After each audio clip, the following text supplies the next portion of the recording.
Morning. Today is Sunday, the 23rd day of Menachem Av. And we continue today in the chapter 7, the letter 7 of the Igeret Hakodesh. And today we're talking about Yaakov Avinu, our father Jacob. The Gemara tells about the different sages discussing about the beauty of these people. It says the beauty of Rab Kahana is similar to the beauty of Rabavahu. Rabavahu is similar to the beauty of Yaakov Avinu. And the beauty of Yaakov Avinu is similar to the beauty of Adam Arishan, Adam, that was created by Hashem, by God. What does it mean? What kind of beauty we're talking about? Obviously, in addition to the physical appearance, it refers to a deeper beauty, a spiritual beauty. And Alter Rebbe here talks about what is special about the neshama of Adam Arishan. He had the neshama, he had a soul that was connected with all the future souls. And it was divided, and they have the subdivisions of the neshamas. Generally, it's divided to 613, and then it's divided in subdivided. And this is similar also to the division, the way Hashem brings the light into this world. In the Torah, the 613 commandments, and the 613 commandments are only general division. And there is subdivisions into endless divisions. Just like there is the details in the mitzvahs, and the more you dig into the Torah, you find more and more details, and this is endless. So here, Alter Rebbe is going to explain what we say about Yaakov Avinu, what we began this letter with, the verse that it says, Vayikra loi keil Elokei Yisrael. That Hashem called Yaakov, we said that, what does it mean? There's the different interpretations on this verse, that he called him the God of Israel. What does it mean? Some interpretations say that Yaakov called God the God of Israel. But here, there is a different interpretation, understanding that Hashem is telling Yaakov, Keil. Keil is the concept of revealing godliness, Elokei Israel, the God of Israel. That Yaakov Avinu has the power to reveal this to each and every neshama of every single Jew. So let's look inside in today's portion. Says the Alter Rebbe, Vehine shufrei de Yaakov mehein shufrei de Adam Rishon. Now the consummate beauty of Yaakov resembles the consummate beauty of Adam. And in a way, Yaakov has even an advantage, shetikein chet Adam Rishon, because he rectified the sin of Adam. And thereby, all of the neshamas that come from Yaakov, the children of Yaakov, everyone was, for Yaakov it says, mitatosh lema, his bed is complete. Every single one of his children came out pure and perfect. And unlike Avraham and Yitzchak, that they had Ishmael coming out, or Esav coming out of them, Yaakov had all of the neshamas. V'hoisa nishmasai gamken klula mikol haneshamas shebeYisrael. Now his soul too comprised all of the souls of Israel, me'olam ad olam, from world to world. Meaning that there are certain neshamas that come from a concealed world and certain neshamas that come from the revealed world. Concealed world, obviously we're talking about a higher world that is concealed, it's not revealed.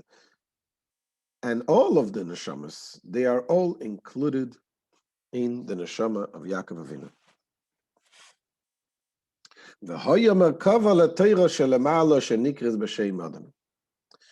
Moreover, he was a vehicle for the Torah in its heavenly state, which is referred to as Adam. So Yaakov Avinu is connected with the Torah in the higher level, with the Torah, and the Torah is referred to Adam. Where do we see the Torah being referred to as Adam? It says, Zeis HaTorah, Adam ki yamas ba'oil. This is the Torah, a man that dies in the tent, talking about the laws of the purity. But the way we read it, the reading of the Torah, Zeis HaTorah Adam. This is the Torah Adam. Chassidus explains that this is the meaning that the Torah is referred to as Adam, as man. Because there are similar things that, like by the Torah and by man, there's in the Torah there is 613 commandments, and man there has 613 organs. But the Torah, you have the Pnimius Torah, the inner part of the Torah, and the external part of the Torah. Just like by man, you have the body and you have the soul.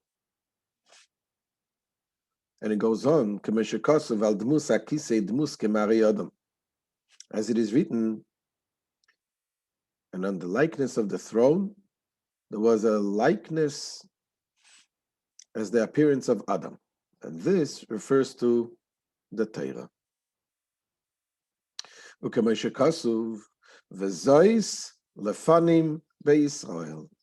It is likewise written, there's a verse that says, and this, Zois, was the custom in former times in Israel. That's a simple interpretation of this verse, talking about Ruth with they made the acquisition, and so it says this was the custom, the way they did it. This is the custom in former times in Israel. However, the Alter Rebbe here goes into the deeper meanings of this verse, and each word has a deeper meaning. So the word Vezois, he says, refers to the Torah. By Israel is refers to the Israel, the original Israel, which is Yaakov. Lefani means in the inner part, inside, within. Meaning that the Torah is the inner part in Israel. That's what Alter Rebbe continues and says, Ein Zois ela Torah. And Zois refers only to Torah. Shois klula umulubeshes benishmas Israel sava aklula mikol anashamis. For the Torah was contained and vested within the soul of Israel, the patriarch, which compounded all of the souls. So now, Alter Rebbe goes back to explain what it means. The verse that we began this chapter with, this letter, when it says, Vayikra lo kei lelakei Israel, that he called him the God of Israel. What does it mean? This is the meaning of the above quoted phrase, and he called him Kel, Aleph Lamed. We say Kel because we don't want to pronounce God's name. Elokei Israel, the God of Israel. Says Alter Rebbe, the word Kel is connected with the idea of revelation, revealing. He says,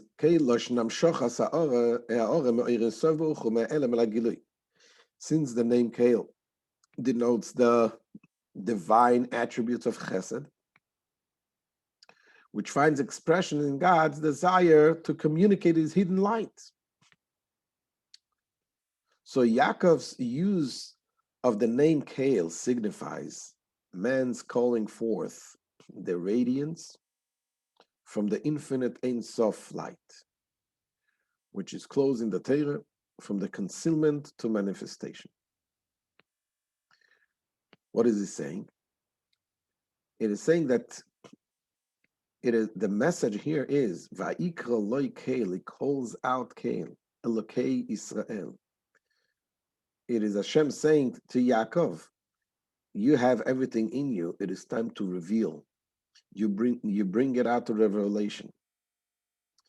So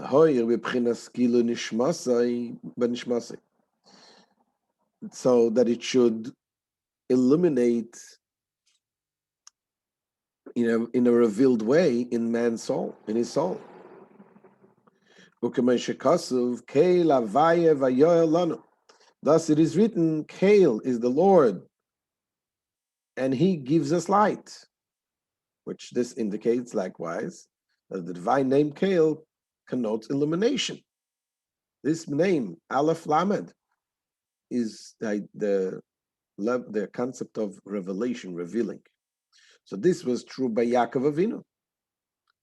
And being that Yaakov was and is the general neshama, that includes in him all of the neshamas.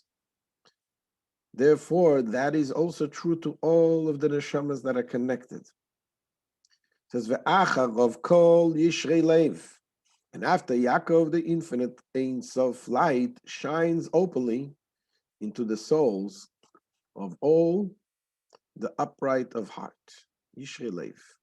The word Yisrael also is Yashar Kel, referring also to the straightness of the heart and the light.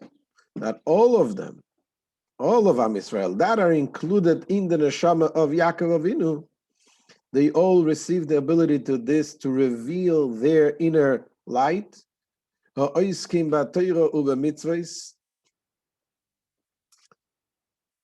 So it shines openly into the souls of the upright of the heart who engage in the Torah and the mitzvahs. In the revealed way in the neshama. And this is also explains the question that we asked earlier in the letter, in the beginning of the letter. When we say Ashreinu matov chalkeinu, how lucky we are, how good is our share, we ask, what is our share? The share in God. And we asked, does God divide himself into shares? Everyone has a share. And we explained in length that yes, God himself is above division. But the way he brought his light, his energy into this world, it was in a way of tzimtzumim, of contractions, and to the point that there will be divisions into each and every part, each and every neshama. So this is divided also into the Torah. And when a Jew studies the Torah, he connects with his share in the neshama. And that is through Yaakov Avinu. Yaakov Avinu, our father Yaakov, and he is Keila Lakei Israel. He has a neshama which is a general neshama. By him shining out, bringing out his light of his neshama, this allows every Jew to do the same. And that is through the study of the Torah and doing the mitzvahs. And now the Rebbe concludes here. V'zman gilui zeh b'yesa se'eis v'yesa oiz ha'ora b'moichem v'libam. Now the most elevating and the most powerful manifestation of this divine radiance in the minds and heart, when is the most powerful time? Ubishas atfila k'meshem mavureh b'mokeh macha. This is the time of prayer, as explains elsewhere. It says when a Jew, it says when there's a Jew studying Torah and a Jew praying. When we study Torah, we're like a student sitting in front of our teacher. When we pray, we're like a child in front of a father. So in the time of prayer, when you come to the Father, it is the relationship between the father and child is a very open relationship, and a giving relationship, that everything is given and everything is revealed. So in the time of the prayer, this is the opportune time to connect to this deeper revelation that comes through the neshama of Yaakov Avinu. This is the end of today's shir, and thank you for joining. Come tomorrow again. We'll take now any questions. Don't forget to share and subscribe.